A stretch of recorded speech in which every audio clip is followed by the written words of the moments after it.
Hello and welcome to Sports Fan Entertainment NFL Week 8 Tennessee Titans versus the Cincinnati Bengals. The Titans suffered their first loss of the season last week against the Pittsburgh Steelers, another AFC North opponent, and this week face off against the Cincinnati Bengals, 1-5-1 Cincinnati Bengals, but do not sleep on this team. Now, I know I said in my Titans versus Steelers game recap that, I'm not worried about no Cincinnati Bengals, but we should be, vigilant. We should be cautious. We should be careful. We should go to Cincinnati to go perform business and then get the job done. I don't want to be worried about the Cincinnati Bengals. I'm not worried. But we have a job to do. So let's not sleep, right? We're going to wake up early, go handle business, and be on the first plane, train, or automobile, whatever the hell we're using in this pandemic, back to Tennessee, back to Nashville, and then focus on the next game. So we're going to discuss the game a little bit later, but first, we have to get into the headlines of the week for the Tennessee Titans. There are no real headlines of the week. Adoree Jackson, I guess, is the biggest headline. So he's on the practice field, and he appears to be close to being activated from IR. Now, I didn't actually get to save the video, but there was a video of him, doing some plays, covering a little bit, but he still looked a little gimpy and slow to me. He is definitely not running full speed right now. There's no plays of him running full speed, or at least a very limited amount. I haven't seen any.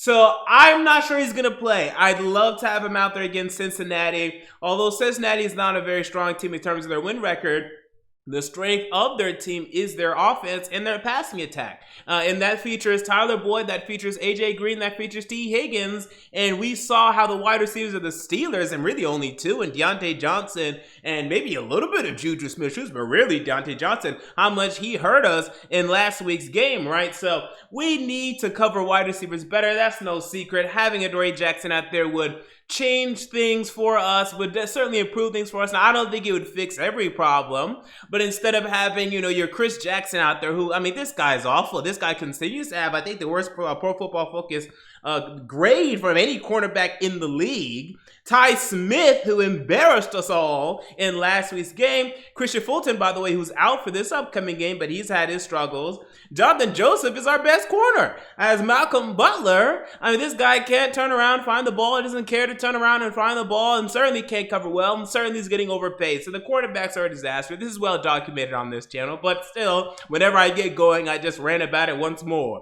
because that's how frustrating it is indeed. All right, so moving on, though, to the next headline, and that is the trade deadline. So the trade deadline is approaching. It is next week, I believe on Tuesday at 4 p.m., maybe Wednesday, but it should be Tuesday at 4 p.m. Eastern. But mom continues to be the word. There's no rumors around this football team anymore. Whenever Jim White left Tennessee and went to go, write for TitamsOnline.com, he ain't gonna say nothing.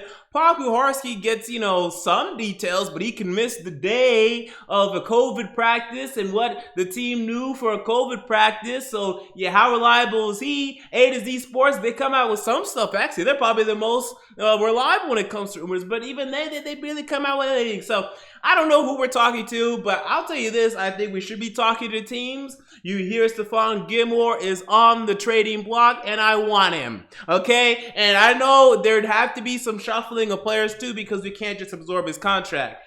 But we are just in a situation where, to me, and I think a lot of you agree, this could be a Super Bowl year.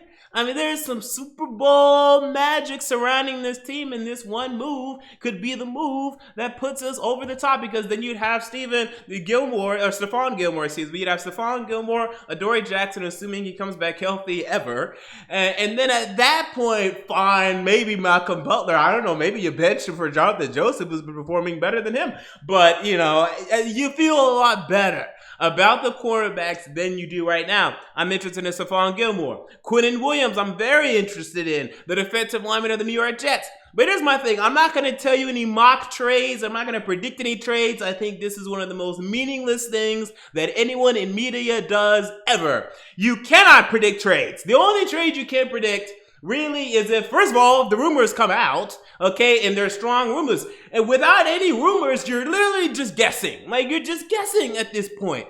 I'm not going to do that because I didn't foresee us trading for DeMarco Murray when we did, and we did. I didn't foresee us trading Dorial Green-Beckham when we did, and we did. So I'm not predicting a damn thing when it comes to the Tennessee Titans trading for anybody. Logan Ryan, by the way, he could be available. He's been playing safety this year for the Jets, but for the Giants, excuse me, could you get him and put him back at corner? Would he be down for that? Would he be down to return to an actually winning football team, to return to Nashville, Tennessee? That's something interesting there. So I think there are conversations that need to be had, but I want to move. And it doesn't have to be a big move, but I want to move. I just want one. If not, I don't feel I don't feel comfortable or strong enough that we're going to make the leap that a lot of us want to make. It's frustrating, but it's true. So we'll see what happens at this trade deadline. Hopefully we do something. I think we need to do something. And, some people want a pass rusher, by the way. I don't want a pass rusher. We have 3 pass rushers right now, and they're not doing anything. I don't think adding a 4th, or maybe you trade one of them for another one. I don't think a team would do that. So I don't think it would. I don't think it would help. I mean, we have Jadeveon Clowney, we have Harold Landry, and we have Vic Beasley, and it's not enough. So I don't know how trading for Yannick Ngakoue was going to be better. The only thing that's better in that scenario is if you trade it, you'd have to trade Harold Landry. You can't play often Clowney, Ngakoue, and Landry. You can't play those 3 often. So that's not worth it. So the Unique, I knew why you weren't interested in Unique Ngakoue. But yeah, some of you want a pass rusher. Maybe a rotational one, maybe a 4th or 5th. But I don't know about anyone better than those top 3. Now, Vic Beasley is a ghost, happy Halloween. But man, I mean, I don't know about that about trying to trade for a pass rusher right now. That's just something that I personally disagree with. So there you go. That does it for the headlines of the week. Let's move into the injury report. And we have to look at both teams today for the injury report. Now, for the Tennessee Titans, there are 2 men that are out, Dane Cruikshank and Christian Fulton. So the secondary taking some hits there, and Cruikshank doesn't play much actually defensively, but he did come with an interception last week, right? So, missing him will hurt just a little bit. Christian Fulton, now that will hurt. Especially if Adoree Jackson does not play, that'll hurt. This will mean more Ty Smith, and God knows we do not need more Ty Smith in our lives, okay? Even God knows this. Okay, and then you look at Ty Smith, by the way, who's questionable. Now, I don't know if he's going to play because he missed Friday's practice. And then you're starting to look at our cornerbacks, and then you're starting to sweat, and you're starting to say, oh my goodness, who are we going to trot out at cornerback this potential Sunday? And then what happens if, God forbid, Michael Butler gets hurt? Oh my gosh, or Jonathan Joseph. We would have some issues for real, man. Amani Hooker better be ready to play a lot of cornerback snaps this upcoming week. Let me just say that. So problems there. And then we also have, that's about it. Everyone else here will play. Clowney will play. AJ Brown will play. Just some precautionary stuff while they miss practice Wednesday or Thursday. Then we move on to the Cincinnati Bengals injury report. Now, we're getting good news here. And this is why if we lose to the Bengals, there's no excuse. I don't want to hear any excuse. I don't like any excuse that anyone's going to give me at all. Joe Mixon, okay? We could have had Joe Mixon is out for this game, okay? No starting running back for the Cincinnati Bengals. Moreover, Bobby Hart is out for this game, and Jonah Williams is also out for this game. Those are the 2 starting tackles for the Cincinnati Bengals. Williams at left, Hart at right. They are out. For the first game, we're going to get to this in a moment. Can we please see a bloody pass rush? There is no excuse now considering that. We also have, wide receiver John Ross is doubtful. He doesn't do much for this team, but at least that's one less threat that we have to look out for. And without him, no one should really beat us over the top, so that's nice to know. So a lot of injuries here for the Cincinnati Bengals. We like seeing this. It helps our odds. With that said, now let's go all in on the Cincinnati Bengals, and let's discuss my tighten up keys to the game. Key number 1. Force some pressure on their beat-up O-line.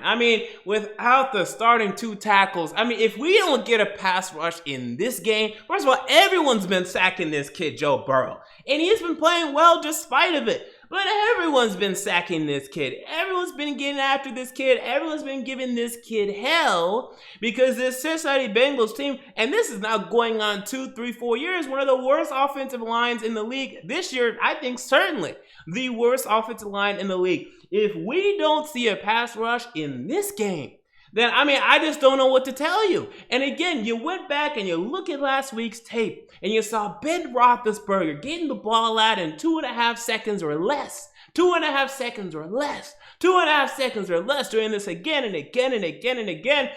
In large part because these cornerbacks, because of all these holes in our zone covers, and these quarterbacks can't even cover for 2 seconds. Not even for 2 seconds can they cover. So it is definitely more than just the pass rush. But against this O-line, no, even right off of the bat, even in 1 second, Jeffrey Simmons should be blowing up the center and in Joe Burrow's face, literally, at least 1.5 seconds. Against this O-line, okay, Jadeveon Clowney, you can't beat these backup tackles. I know, the secondary stinks. It's not going anywhere. It's still going to stink tomorrow, the next week, unless we make a trade. It just stinks. Sorry, the cornerbacks stink. And right now, the linebackers aren't covering well. So we're just going to have to get some quick pressure, man. Just blow up some plays right off of the get-go. Still do contain, still watch the running backs and the potential outside runs that they could have and some potential trickeration. But we have to force some pressure immediately and make Joe Burrow uncomfortable. This is something he didn't have to face much at LSU. So that's something that we have to absolutely force upon him in the NFL now. Number 2, feed the king. Long live the king. Okay, Derrick Henry must be fed in this football game. Without a doubt, he must be fed. The Bengals are allowing 4.9 yards a carry this season. So are we. We have to take advantage of that, okay? Derrick Henry has to run all day long. And Darrington Evans is still going to be out for this game, so Jeremy McNichols should also get in the action here. We need to control the clock. We need to get up early. I'm sure that we will. And then just control the clock, just run them to death, and then get out of there, okay? And, if we're up by the way, I don't want Derrick Henry to get injured in this game. I'm not sure if Derrick Henry could get injured ever, to be honest with you, just looking at how bionic this man is. But, get him his 20, 25 carries, get him his 120 yards or 2 touchdowns, and then get him out of there. And you throw in Jeremy McNichols, and then that's it. It's a great game. You get to Derrick Henry, nice performance. Some of you that are looking out for 2,000 yards, I don't know why. I just think we throw the ball too much for that in this era. But, you still have your possibility for that. So all you people can be still excited about that. And then we get out with the win. It'd be great. So that's what I'm looking out for here. And then number 3 actually might surprise you. We got to get Gostkowski's confidence back, man. And not only that, we have to test Gostkowski. If I want us to actually, in this game, I want us to, on some 4th and 3s and 4th and 4s, be like, no, we need to test Gostkowski right now. No, you put him out there for that field goal. Could we go for it? Yeah, no. We need to figure out if this Gostkowski can play or not. If not, call up and trade for someone for the trade deadline or do something. Okay, pick up some college kid, pick up whoever, because we got to figure out this kicking situation now. We lost a whole playoff, implicating game last week. There should be one undefeated team left in this league right now, and it should be the Tennessee Titans. Can you believe that? We had the opportunity to be the sole remaining undefeated team in the league. Open people's eyes to say, wow, Super Bowl contending Tennessee Titans, best team in the league. And we blew it because Stephen Gostkowski, and other reasons even before Gostkowski. But Stephen Gostkowski blew the field goal, right? He could not hit that game-matching field goal. So give him some reps, man. Test him, get his confidence back, or figure out that he's not good enough and then get him out of there. One of the two. Either figure out and get his confidence back or just say, okay, he's not good enough, get him out of there. I want to see him at least attempt 3 field goals in this game. And all of them I'd love to see over 40 yards because I want to know. I want to test a little bit. And that's not me sleeping on the Bengals necessarily. But hey, if we're up, let's say 20 points, could be go for it on the 4th down. Sure, let's kick the field goal. Let's just find out some things about Stephen Gostkowski because this game is a great game for us to test some of these things. And I think we could do that in this game by giving Stephen Gostkowski some more reps. So, with all of that said, what is my prediction for this game? Well, my overall prediction is Tennessee Titans 34, Cincinnati Bengals 28. Now, I'll tell you that 28 is because I think we're going to be up like considerably in this game, but it's going to be like a backdoor touchdown or something like that to make it 28. I don't think it's going to be the same back and forth action we saw like against the Jaguars or the Vikings or the Steelers. And certainly not the Steelers, and that the Steelers were up against us. I think we'll be up like 34-20 or to 21, and then they'll score a late touchdown. But they will still have their drives. They will still have their success against our defense. It will still be frustrating. But I think we just have too much firepower offensively. I mean, the Bengals defense, it's awful. I mean, it is so terrible. The only two players worth a damn, honestly, if you ask me. William Jackson and Jesse Bates. Everyone else, I'm not sure if they're worthy of being in the league. A lot of them. Okay, I'll also give Carl Lawson. And that's about it. Because they're missing Sam Hubbard. They're missing DJ Reader. Their linebackers are unbelievably awful. Their cornerbacks outside of William Jackson are terrible. The whole defense is a disaster. It's a one of the worst defense on paper I've ever seen. There is no excuse for the Tennessee Titans to not put up points on the Cincinnati Bengals front. And even if they try to control the ball, it's Giovanni Bernard starting on the opposite side. If Giovanni Bernard rips us to shreds, oh, we got problems. And we already know we have problems. We have even more severe problems than we anticipated, than we thought, than we had perceived. So my overall prediction is Tennessee Titans 34, Cincinnati Bengals 28. Titans move to 6-1 and feel very good about things moving forward. So there you go. Those are my thoughts on the Titans versus Bengals. What are your thoughts? Comment down below. I want to know. If you enjoyed the video, make sure to like, comment, and most importantly, to subscribe. And until next time, this has been MJ of Sports Fan Entertainment, and I'm out. See you all later.